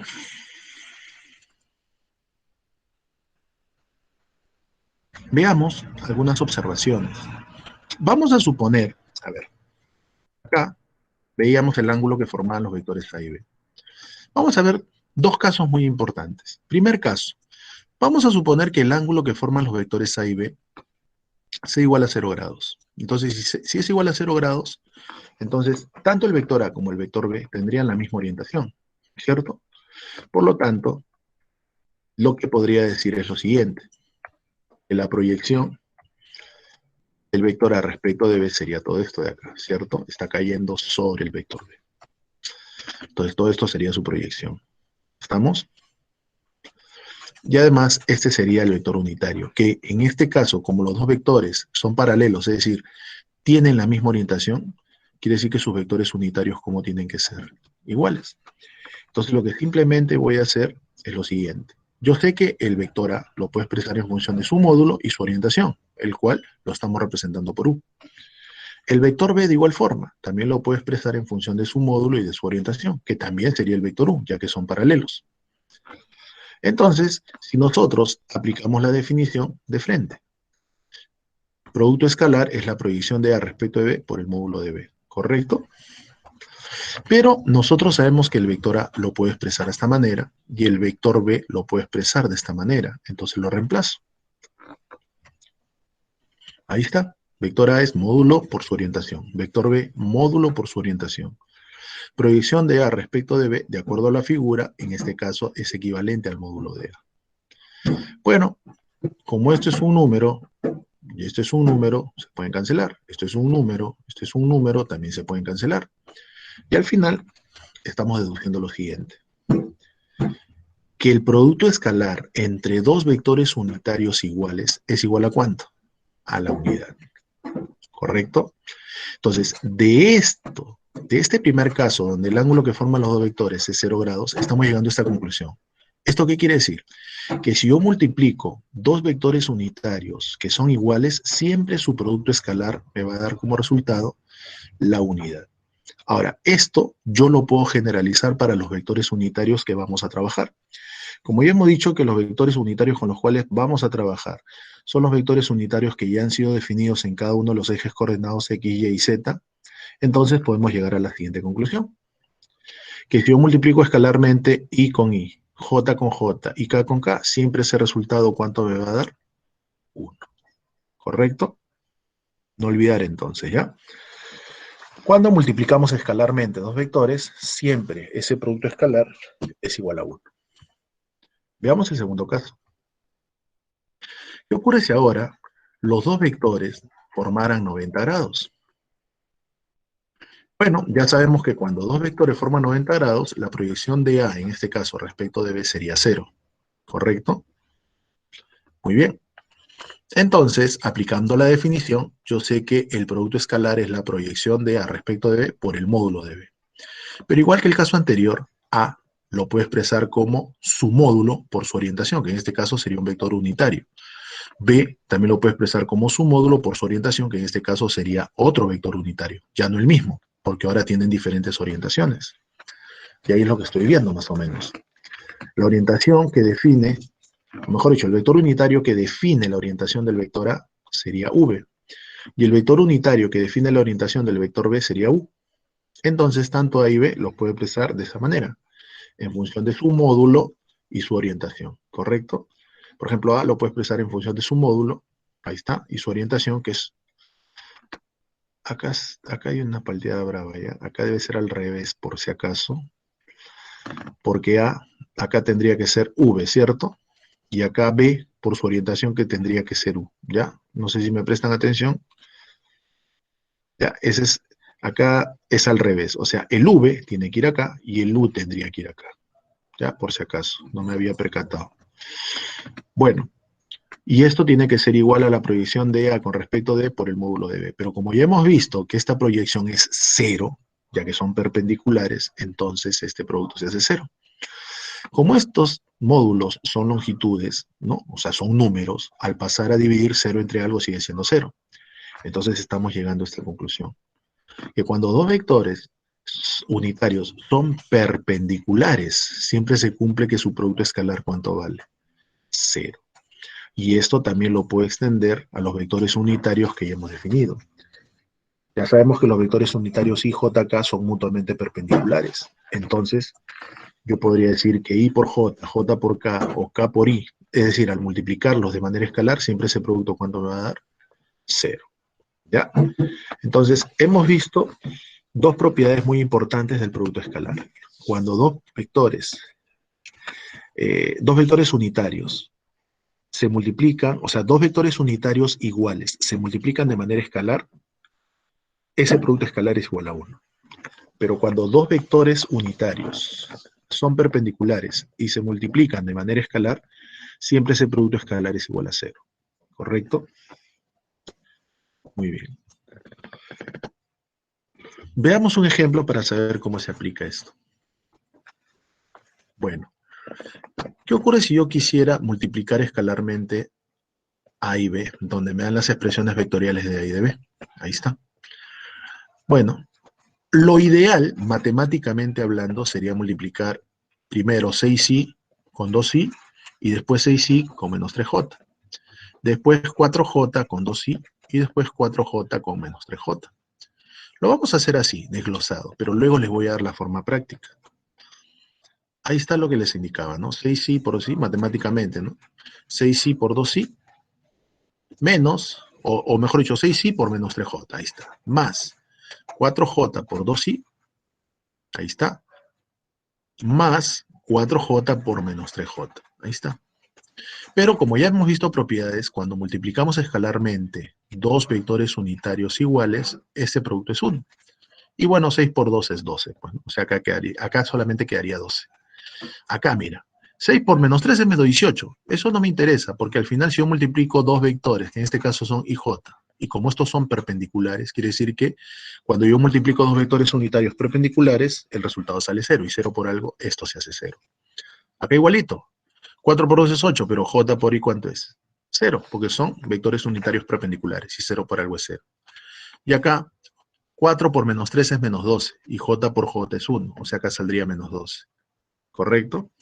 Entonces, al final, si nosotros hacemos la operación, quedaría más o menos así. Bueno, lo que ya les había explicado, pues, ¿no? Sale 1, ahí sale 0, acá sale 0 y acá sale 1. Entonces, al final, el resultado para este ejemplo salió 12. Profesor, ¿el producto escalar puede ser 0? Sí. Como ya hemos dicho, el producto escalar puede ser cualquier número real. ¿Correcto? Puede ser negativo incluso. ¿Ya? Positivo, negativo, 0 o cualquier número real. ¿Correcto? No olvidar esto entonces. Bueno, vamos a hablar ahora de lo que es el producto vectorial.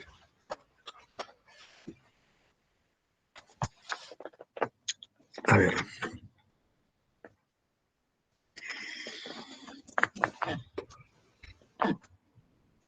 A ver, faltan 10, 15 minutos. A ver, muchachos, antes de llegar a lo que es producto vectorial, no sé si hay alguna duda. Pedro, por favor, si hay alguna duda o inconveniente con los alumnos. No, profe, parece que todos están atentos a la clase, ¿no? Por ahí unas preguntas nada más me han hecho, más no. Ya, continúo. Sí, más bien en la lista, ya pasé la lista, Ya, hay un alumno que no aparece en la lista que nosotros tenemos. De repente recién se ha incorporado, no lo sé. Es ya. Cruz Heredia. Ah, en la lista, ponlo al fondo y ya en la reunión lo vemos, ¿no? De repente están incorporando alumnos, probablemente. Ya, bueno, él era el único alumno que he visto que no estaba en lista. Los demás ya he tomado la lista, la asistencia. Y por Ah, ahí ya. algunos que tienen problemas, parece, con la red, que están entrando y saliendo, y a veces por eso no lo he encontrado en la lista, pero ya lo anoté, un alumno que tiene problemas con internet, parece. Ah, ya. Ya, correcto. Entonces continúo. ¿Sí? Ya, profe. Muy bien. Continuamos, muchachos. Vamos a hablar ahora de lo que es el producto vectorial. Al producto vectorial también se le conoce como producto aspa. ¿Por qué? Porque su nomenclatura es esa, ¿no? Utilizar una X. Bueno, ¿qué es el producto vectorial? A diferencia del producto escalar, que como ya hemos visto, nos da como resultado siempre un número real o una cantidad física de tipo escalar, el producto vectorial o producto aspa justamente es una operación que nos va a dar como resultado siempre un vector, si estamos hablando de matemática. Y si estamos hablando de cantidades físicas, siempre el producto vectorial nos va a arrojar como resultado una cantidad física de tipo vectorial. ¿Correcto? No olvidar eso. Ejemplos, bueno, ya conocemos algunos de ellos, ¿no?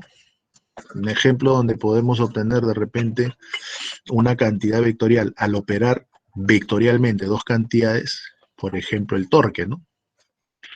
El torque a qué era igual, ¿se acuerdan? ¿A qué era igual el torque? Bueno, el torque, si mal no recuerdo, era posición, producto vectorial con la fuerza, ¿cierto? O de repente la fuerza magnética. Y ahí vamos a ver otras cantidades físicas que también se deducen aplicando el producto vectorial, ¿correcto? Continuemos. Bueno, en este caso vamos a tener dos vectores, A y B, ¿correcto? El producto vectorial simplemente se define como un vector que va a ser perpendicular a los vectores que lo originan, ¿correcto? Si en este caso nosotros tenemos al vector A y el vector B, esa es la forma de cómo se simboliza el producto vectorial. A por B, o producto aspa también se le llama. Ahora, gráficamente, ¿cómo se obtiene el producto vectorial? Bueno, se va a obtener justamente, o se define como un vector que es perpendicular a los vectores que lo originan. En este caso va a tener que ser un vector que sea perpendicular a A y a B. Pero profesor, ¿qué orientación va a tener? Acá sí hay que tener mucho cuidado. Para poder determinar la orientación de ese producto vectorial, vamos a utilizar en forma práctica una regla que se conoce como la regla de la mano derecha. ¿En qué consiste esta regla de la mano derecha? Bueno, primero, agarramos la mano derecha y nuestros 4 dedos, sin contar obviamente el pulgar, van a orientarse hacia la orientación del primer vector. Que en este caso, si yo quiero obtener A por B, el primer vector sería A. Entonces, mis 4 dedos, sin contar el pulgar, se van a orientar hacia la orientación del vector A. ¿Y luego qué hago? Van a girar hacia el vector B. Esos 4 dedos van a girar hacia el vector B. Pero, profe, ¿en qué sentido? En el sentido en que se forme el menor ángulo, ¿correcto? Ya sabemos que el menor ángulo sería este de acá. Entonces, vamos a girar nuestros 4 dedos desde el vector A hacia el vector B. Y quien nos va a dar la orientación justamente es nuestro dedo pulgar. Y en este caso ese dedo pulgar va a tener que ser perpendicular a los vectores que lo han originado. En este caso, al vector A y al vector B. ¿Correcto? Ahí está. Los dos vectores forman un plano. Entonces el vector, producto vectorial, siempre va a ser un vector que es perpendicular a los vectores que lo originan, o dicho de otra forma, perpendicular al plano que contiene esos dos vectores. ¿Correcto? Bueno, esa es una recta que es perpendicular a ese plano y por ende perpendicular a esos dos vectores. Entonces, para determinar esa orientación, porque puede ser hacia arriba o hacia abajo, ya les he dado esa reglita, ¿no? La regla de la mano derecha.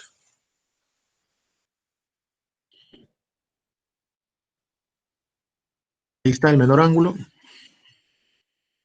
Y giramos desde A hacia B. Bueno, utilizamos la regla de la mano derecha, giramos desde A con los 4 dedos hacia B, y efectivamente este sería el vector producto vectorial. ¿Estamos? Hagan la prueba y efectivamente nos va a dar eso, ¿no? Nuestros 4 dedos se orientan hacia A, giramos luego hacia B, en el sentido del menor ángulo, y el pulgar es quien nos va a indicar hacia dónde se va a orientar. Y como ustedes se pueden dar cuenta, este vector producto vectorial, es decir, este de azul, sería el vector A por B. O sea, el producto vectorial es otro vector realmente. Tiene esta orientación y se caracteriza porque va a ser perpendicular a estos dos vectores que lo originaron, es decir, a A y a B. Y por ende perpendicular también al plano que los contiene, ¿no? Ahora, profesor, ¿y qué ocurre si yo no quiero A por B? Quiero B por A. Entonces, mi primer vector ya no sería A, sería B. Entonces, ahora mis 4 dedos se orientan hacia B, es decir, hacia acá. ¿Y hacia dónde van a girar? Hacia A. Y si giramos desde B hacia A, el vector ya no se orienta hacia arriba. También va a seguir siendo perpendicular a A y a B, pero ya no se orienta hacia arriba, sino hacia dónde. Hacia abajo, pues, ¿no? Ahí está. Esta es la orientación. Por eso que podríamos decir que para que estos dos vectores sean iguales, ¿qué es lo que tendría que hacer? Por ejemplo, a este vector le tendría que cambiar la orientación. Pero ya sabemos que cuando a un vector le cambiamos la orientación, efectivamente, para saber que se le ha cambiado de orientación, se le tiene que anteponer el signo negativo. ¿Correcto? Además, vamos a demostrar que el módulo del vector A por B y el módulo del vector menos B por A es el mismo. ¿Por qué? Porque justamente el módulo del vector, lo que hemos aprendido hace un momento es a determinar la orientación del vector producto vectorial. Pero el módulo de ese vector se define justamente como el área comprendida, ¿sí? O el área del paralelogramo comprendida entre los vectores A y B. Acá tenemos el vector A, acá tenemos el vector B. Ellos dos forman un paralelogramo, que lo podemos obtener trazando paralelas desde los extremos de cada uno de los vectores. Se forma un paralelogramo. Entonces, se define como el módulo del vector producto vectorial al área justamente de dicho paralelogramo, ¿ya? Que están formando justamente estos dos vectores. Ahora, nosotros sabemos por geometría que el área de un paralelogramo lo podemos calcular como base por altura, ¿cierto? Correcto. Entonces, si nosotros consideramos que la altura es h, entonces esta área, que vendría a ser, vuelvo a repetir, por definición, el módulo de ese producto vectorial sería base, que en este caso sería el módulo de A, por la altura que le hemos llamado h. Ahora, si consideramos que A y B forman un ángulo θ, entonces este h yo lo puedo calcular aplicando un poquito de trigonometría, ¿no? Lo que quiero sobre lo que tengo. Lo que quiero es h, y lo que tengo que vendría a ser el módulo de B. Pero este módulo de B lo puedo calcular, o mejor dicho, este H lo puedo calcular en función del módulo de B y el ángulo teta. Lo que quiero vendría a ser opuesto, y lo que tengo que vendría a ser hipotenusa. Opuesto sobre hipotenusa me da seno de teta. Quiere decir que H lo puedo expresar como el módulo de B por el seno de teta, ¿cierto? O, si gustas, aplicamos, ¿qué cosa? Un poquito de trigonometría, ¿no? Y al final vamos a llegar a la misma conclusión. ¿Estamos? Muy bien. Si ya tengo H, entonces ya lo puedo reemplazar acá. Y al reemplazarlo obtendría justamente lo que ves por acá. Es decir, el módulo de ese producto vectorial va a ser igual al módulo de A, módulo de B, por el seno de teta. ¿Ya? Entonces, acá sabemos cómo determinar su módulo. Y en el caso anterior, o en la diapositiva anterior, hemos visto cómo determinar su orientación. Ya sabemos que para determinar su orientación, aplicamos la regla de la mano derecha. ¿Correcto? No se olviden de eso. Muy bien. Bueno, ya sabemos esta propiedad. Bueno, acá solamente es una observación, pues, ¿no? Donde justamente si recordamos esta propiedad y consideramos que los vectores A y B son iguales, entonces en vez de colocar B, puedo colocar A. Y aquí igualito, en vez de colocar B, puedo colocar A. Y estaríamos llegando a esta conclusión, pues, ¿no? A ver. 2A por A es igual a 0, A por A es igual a 0. ¿Eso qué quiere decir? Que simplemente esto, lo que estamos haciendo es esto de acá, lo estamos pasando a sumar. Entonces yo tendría una vez este producto vectorial. Y si esto lo paso a sumar, tendría dos veces ese producto vectorial. ¿Y eso es igual a cuánto? A 0. Entonces, si este 2 yo lo paso a dividir, ¿qué es lo que obtendríamos? 0 entre algo sigue siendo 0. O sea, en pocas palabras, estamos deduciendo esto. Que si yo multiplico vectorialmente dos vectores que son iguales, siempre ese producto vectorial, ¿cuánto me da como resultado? 0. Ahora, ¿qué ocurre si yo, partiendo de esta premisa, reemplazo? Nosotros sabemos que A lo puedo expresar en función de su módulo y su orientación. Estamos considerando que acá U sea su orientación. Entonces, lo voy a colocar de esa manera. Módulo por orientación, producto vectorial, módulo por orientación. Como estos módulos son longitudes o son números, los puedo pasar a dividir. Y 0 entre algo sigue dándome 0. Entonces, al final, estamos llegando a esta conclusión. Que si yo multiplico vectorialmente dos vectores unitarios que son iguales, ese producto vectorial siempre ¿cuánto me da? 0. ¿Ya? O dicho de otra forma, me da un vector nulo, porque no se olviden que cuando yo multiplico o aplico producto vectorial, siempre el resultado que voy a obtener, ¿qué cosa es? Es otro vector. En este caso sería el vector nulo, o vector cero también le suelen llamar, ¿no? Ya, por si acaso, no se olviden. O sea, conclusión. Si yo multiplico vectorialmente dos vectores unitarios iguales, siempre me da como resultado el vector nulo. Entonces, esto yo lo puedo aplicar para los vectores unitarios que ya hemos definido en los ejes coordenados. Por lo tanto, podemos llegar a esa conclusión. Que si yo multiplico I por I, J por J o K por K, siempre ese resultado, ¿cuánto me va a dar? 0. ¿Ya? No se olviden de eso. Veamos otra observación. Sistema de tres coordenadas. Vamos a suponer que yo tenga el vector A y el vector B, obviamente, forman 90 grados. Y quiero obtener el vector A por B. Ya sabemos que para determinar su orientación, aplico la regla de la mano derecha. En este caso, si quiero obtener A por B, giramos desde A, ¿no? Los 4 dedos, sin incluir el pulgar, hacia el vector B. Entonces, al girar, nos damos cuenta que efectivamente ese vector A por B va a estar sobre el eje Z, es decir, orientado hacia el eje Z, ¿correcto? Muy bien. Ahí está su orientación. Esta es la orientación. Y obviamente hacemos que su módulo es igual a esta área, ¿correcto? Acá está.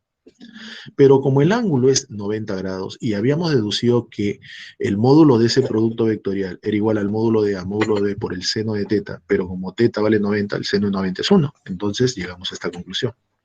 ¿Correcto? Muy bien. Entonces, ¿qué vamos a hacer ahora? Bueno, ya sabemos cada orientación que tiene cada uno de esos ejes coordenados. Ahora, si Se dan cuenta, acá nuevamente estoy aplicando la definición de vector. Esto es un vector, ¿cierto? Y ya sabemos que todo vector siempre se expresa en función de sus dos elementos, módulo y orientación. En este caso, este es el módulo de este vector y su orientación justamente vendría a ser el vector unitario o definido por el vector unitario acá. Pero ¿qué ocurre? En vez de A, yo puedo poner su módulo por su orientación, que en este caso sería I. Y en vez de B, ¿qué puedo poner? Su módulo por su orientación, que en este caso sería J. Y más o menos quedaría así. ¿Correcto? Ahí está. Bueno, y el módulo del producto vectorial sería módulo de A por el módulo de B, ¿no? Para este caso particular que forma 90 grados. Bueno, este módulo de A con este módulo de A se pueden cancelar, este módulo de B con este módulo de B se pueden cancelar, y llegamos a esta conclusión, mira. Cuando yo multiplico vectorialmente dos vectores unitarios que son perpendiculares, nos va a dar en este caso K, pero acá tengan cuidado, ¿ya? Tengan cuidado, ¿por qué? Porque puede ser que nos dé K o puede ser que nos dé menos K. Puede ser que yo multiplique, por ejemplo, I por K. A ver, si multiplicamos I, producto vectorial con K, ¿qué es lo que vamos a hacer? O si de repente multiplicamos J por I, ¿qué me va a dar?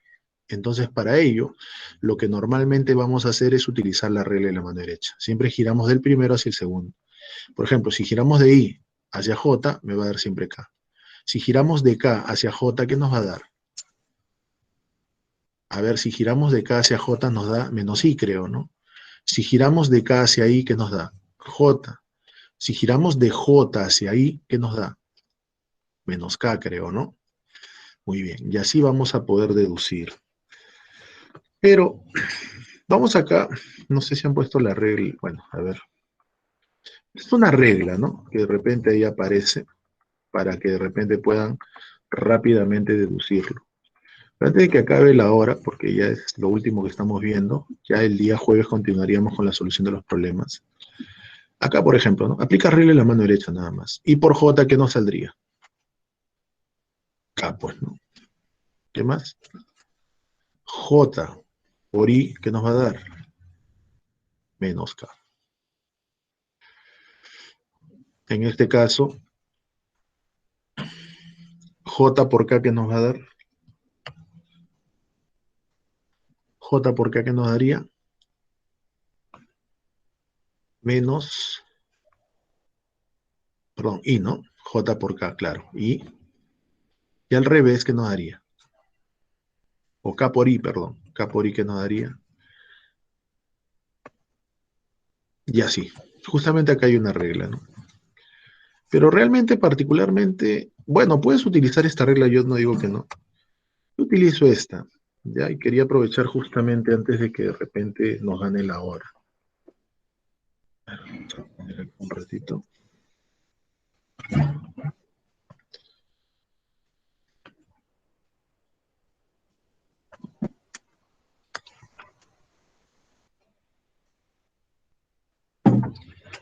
Yo utilizo esta regla, a ver, esperemos que pueda alcanzarnos acá el espacio.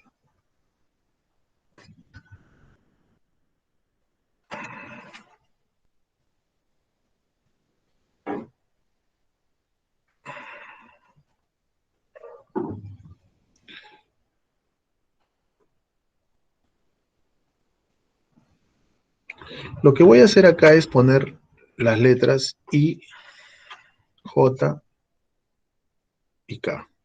Y lo voy a volver a repetir. O sea, vamos a colocar acá así. I, J, K. Y nuevamente lo repites. I, J, K. Y luego lo que vamos a hacer es justamente lo siguiente. Si nosotros vamos en este sentido de la flecha, este producto se va a considerar positivo. Pero si vamos en este sentido de la flecha, un ratito. Por ejemplo, si vamos acá, en ese sentido, este producto se va a considerar negativo. ¿Cómo funciona? Es fácil. Si ustedes multiplican I por J, ¿qué nos va a dar como resultado? K. Pero como estamos yendo hacia ese sentido, I por J, ¿qué nos da? K. ¿K qué? K positivo. J por K, ¿qué nos da? I. ¿Pero qué I? I positivo. K por I, ¿qué nos da? J. ¿Pero qué J? J positivo.